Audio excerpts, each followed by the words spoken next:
السلام عليكم. فيديو جديد. اليوم غنديرو كوكيز كيجي زوين ساهل وما فيهش الطحين وغير بالشوفان والبنان.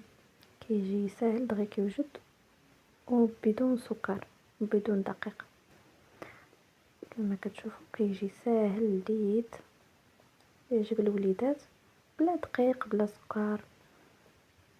اهم حاجه انه صحي وما فيهش كثره المكونات. ندوزو للطريقه. كناخذوا جوج بنات كنضغطوا عليهم مزيان هكا غير بفرشيطه حتى كيذوبوا.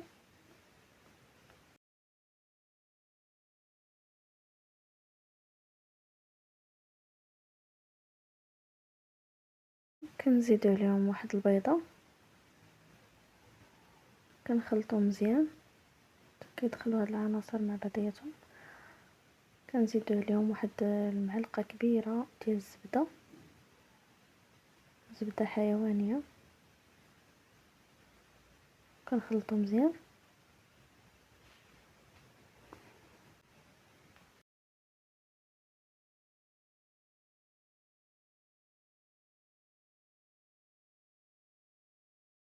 كنزيد واحد الكاس كبير ديال الشوفان، كاس كبير عامر ديال الشوفان كما كان هذاك اللي مطحون شويه ولا هذا اللي عادي. كنخليوه واحد شويه راه هو تيتشرب هاد السوائل، ما كيبقاش هكاك واحد شويه كينشف. كتخليه واحد شويه يرتاح كيشرب دوك السوائل اللي فيه باش كتقدري تحكمي فيه بالمعلقه ملي تبغي تقاديه في الطاوه. كنزيدو دوك حبيبات الشوكولا كنخلطو مزيان. هو بدا كينشف الخليط كينشف كيشرب داك السوائل باش تقدر تشكليه كما بغيتي. غنشكلوها بالمعلقه غير بالمعلقه بحال هكا صافي حتى كنشكلو كامل. كنكون الفران سخون من قبل على درجه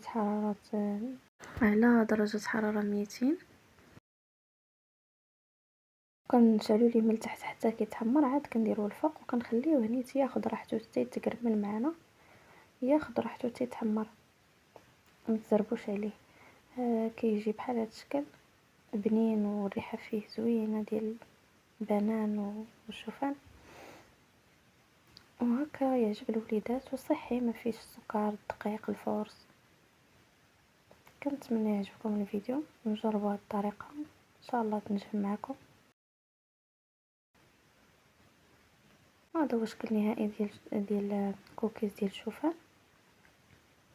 كيجي زوين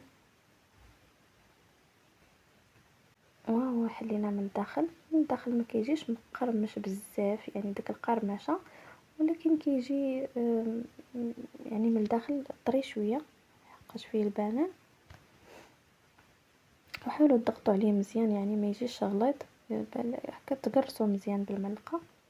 هذا هو الشكل النهائي. كنتمنى يعجبكم الفيديو. الى فيديو قادم ان شاء الله.